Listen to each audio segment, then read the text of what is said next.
Bill Gates was primarily seen as the face of the future, not until he was sued and accused of being a predatory monopolist, faced claims of inappropriate behavior from female employees, and dealt with ties to Epstein.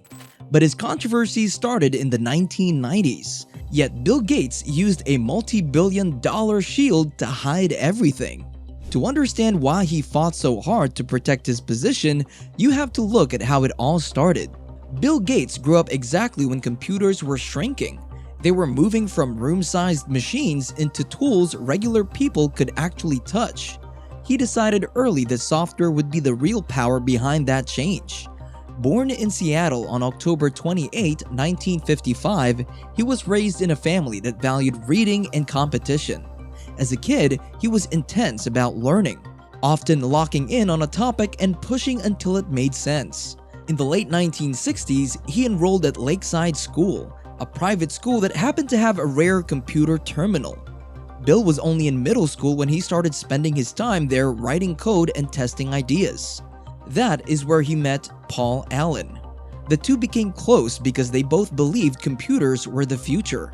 By his early teens, Bill was already building software to solve real-world problems for his school and local business. Before Microsoft, he and Paul Allen tested his idea with a traffic tracking business called Traf-O-Data. It was not a hit, but it gave them a practice run in shipping a product and fixing mistakes. By the time Bill arrived at Harvard, he was waiting for the moment when computers would stop being giant tools for governments and start being something a person could actually own. That opportunity arrived in 1975 with the Altair 8800.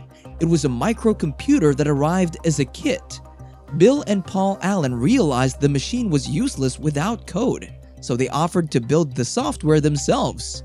That decision led Bill to drop out of Harvard and bet everything on their new company, Microsoft. They created a version of the basic programming language, turning a box of parts into a working tool. Bill understood that if Microsoft supplied the software for many different machines, they could own the industry standard.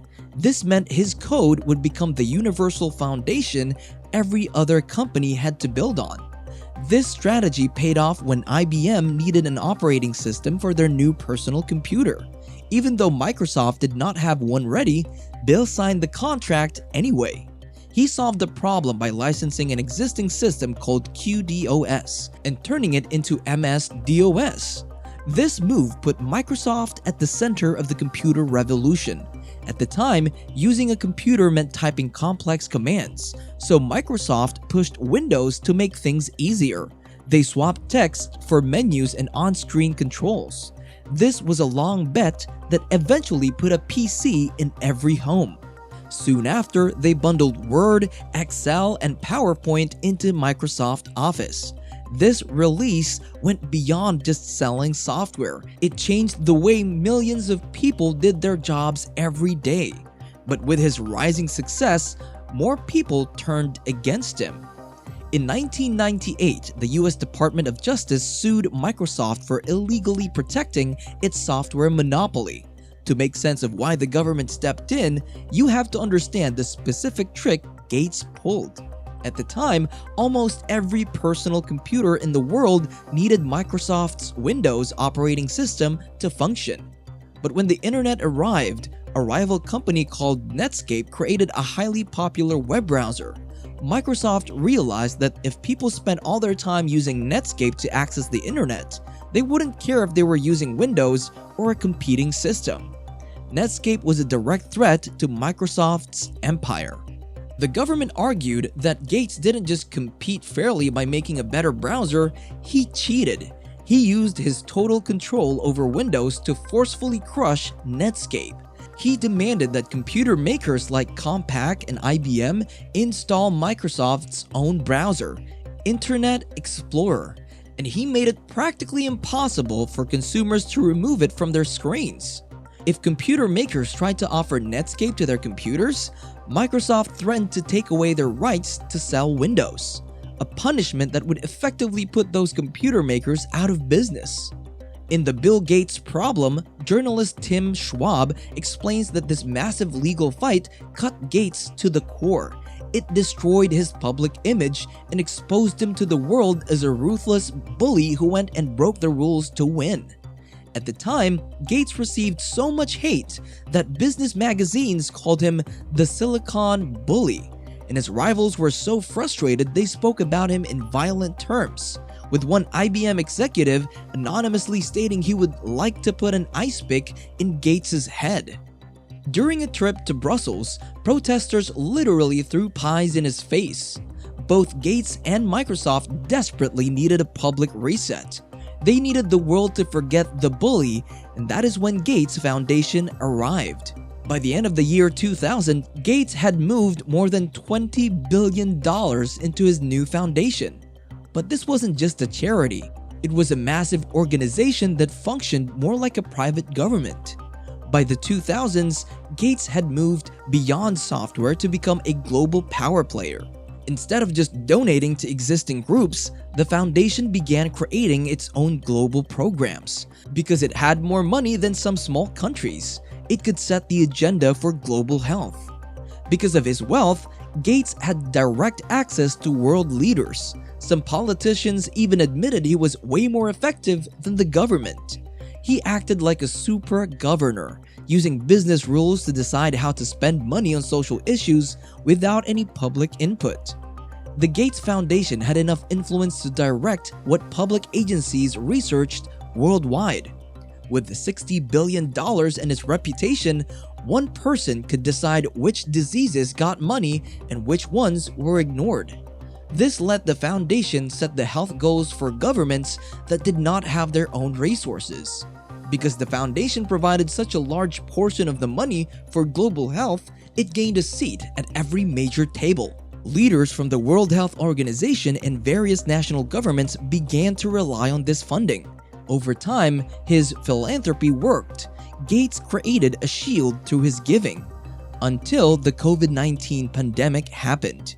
By late 2020, Bill Gates had become the architect of the global health infrastructure, leading the pandemic response. The Gates Foundation stepped in as the primary leader despite his lack of medical training. Instead of following the World Health Organization, he essentially sidelined them to manage the crisis like a private business. But this time, his influence had consequential and controversial results that involved the University of Oxford. Early on, researchers at Oxford's Jenner Institute were developing a highly promising COVID-19 vaccine and planned to release it under an open license. This plan would have allowed any capable manufacturer in the world to freely copy the recipe, mass-produce a cheap people's vaccine, and quickly distribute it to the world's poorest people. But Gates personally intervened. He pressured Oxford to abandon their open plan and instead sign an exclusive, patented deal with the medicine giant AstraZeneca. By locking the vaccines behind patents, Gates gave the power back to a few huge medicine companies. This let them set the prices and pick who got the shots first. As the pandemic raged on, wealthy nations hoarded the vaccine supply while poorer nations were left entirely unprotected. This massive gap in who got the medicine was so unfair that people began calling it vaccine apartheid. Desperate for solution, more than 100 developing nations begged the World Trade Organization to temporarily suspend COVID-19 vaccine patents so they could manufacture their own doses. Bill Gates became the main person in the world fighting against this idea. He went on television to furiously defend the monopoly rights of medicine companies, famously calling the idea of waiving patents to share vaccine recipes. He argued that factories in poor countries simply weren't good enough to safely make the vaccines. Many saw this as an insulting and borderline racist claim. It was especially strange since Gates had spent 20 years giving money to these exact countries to help them build their medical systems. To handle vaccine distribution to the global poor, Gates initiated and effectively controlled a loosely organized World Health Organization project called COVAX, which was staffed largely by Gates' employees and surrogates. The plan was to pool taxpayer money from wealthy nations to buy vaccines from pharmaceutical companies for poorer ones. It failed spectacularly. Pharmaceutical companies simply prioritized their most profitable markets, selling to rich countries first while COVAX was pushed to the back of the line. In one glaring example of this broken system, Gates' key manufacturing partner, the Serum Institute of India, ended up charging the South African government 250% more for the AstraZeneca vaccine than it charged European countries. You might expect this controversy will finally destroy Gates' public image, but that didn't happen. Not until the world found out about his ties to Jeffrey Epstein. Gates later explained that he only met with Epstein because he thought the convicted sex offender could help raise money for global health. His team even claimed they wanted to use Epstein to unleash hundreds of billions for charity. So, Gates treated Epstein like a math problem. He saw a man with connections who could bring in more money and ignored the fact that he was a monster. To Gates, the goal of getting more funding was more important than who the money was coming from. In a 2021 interview, Gates admitted that meeting Epstein was a huge mistake because it gave the criminal credibility. However, Melinda French Gates said her husband's ties to Epstein created real problems in their marriage. Unlike Bill, Melinda saw through Epstein immediately. After one meeting, she described him as evil personified and admitted she had nightmares about him. But why did no one speak up in the first place? Well, because the true reason is much darker than you think. First, the Gates Foundation funds almost every major health group, so speaking out against Bill feels like ending your own career. If you want his money to keep coming, you stay quiet. Second, the foundation poured more than $325 million into journalism, funding major outlets around the globe. But when journalists did push harder and tried to investigate the foundation's missteps, the foundation used aggressive tactics. For example, when two freelance reporters wrote a story about Gates' failure to respond to the Ebola crisis, the foundation went over their heads and complained directly to their editors at the Huffington Post. They accused the writers of bias and tried to kill the story. In other cases, instead of fighting a reporter over one bad article, they offered long-term funding. This made the journalists part of the Gates network. It is much harder to write a hard investigation about a person who's paying your salary. In that heavily funded environment, the Epstein story could exist for years without fully destroying the Gates image. Microsoft also had a long history of protecting Gates. For decades, Silicon Valley ran on a culture called moral exceptionalism. This meant that rich tech leaders felt disconnected from everyone else and believed they didn't have to follow the same rules as average people. This created a founder's exception. It allowed top bosses to ignore the rules of conduct that every other employee had to follow. But things changed during the Me Too era. For example, when Intel CEO had to step down after a relationship with an employee, it forced the industry to redraw the line. It proved that no one, not even the person in charge, could avoid consequences. These new rules created a tougher environment for big companies. They could no longer look the other way when a powerful founder broke the rules. Inside Microsoft, later stories described Gates treating the workplace like his own personal space. This involved inappropriate attention and advances aimed at female employees. Gates developed a reputation for questionable conduct in work-related settings. He was known for making clumsy, unwanted approaches to women who worked for him, which fueled office gossips. A culture of fear kept these complaints quiet. Books from the time described employees who were terrified of his temper.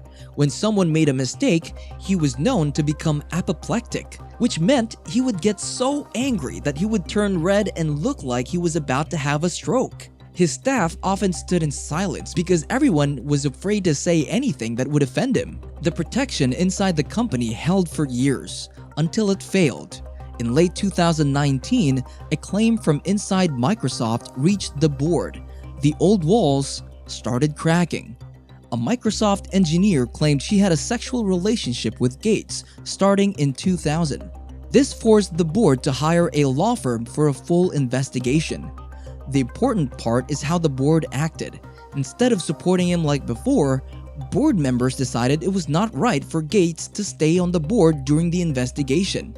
When Gates officially stepped down from Microsoft's board in March 2020, the public explanation was perfectly clean and polished. Microsoft announced the change not as a scandal, but as Gates choosing to step away to dedicate more time to his philanthropic priorities, including global health, development, education, and his increasing engagement in tackling climate change. These problems wore his shield thin. For years, his links to Epstein and his behavior at work stayed hidden because he and Melinda acted like a perfect couple. But once they split, his name fell apart faster than people expected. In 2024, Melinda officially left the Gates Foundation to focus on her own work through her organization, Pivotal Ventures. Once she was free from the foundation's controlled PR machine, she spoke out. When asked about her ex-husband's ties to the convicted sex offender, she stated clearly that Bill must answer to those things. By late 2025 and early 2026, massive document releases pulled the story back into public view. The Justice Department released millions of files from its investigation into Epstein, and Gates' name appeared multiple times. These records brought new attention to the story. They included emails about charity projects, calendar entries for their meetings, and photos of them standing side by side at events. In February 2026, the Associated Press reported that Gates had to address the issue during a town hall meeting with foundation staff. A spokesperson said that Bill spoke candidly and took responsibility for his actions regarding his ties to Epstein. While Gates still denies knowing about Epstein's crimes, he expressed deep regret, stating, "Every minute that I spent with him, I regret, and I apologize that I did that." So subscribe, or Bill Gates will force your PC to install a 3-hour Windows update in the middle of your ranked match.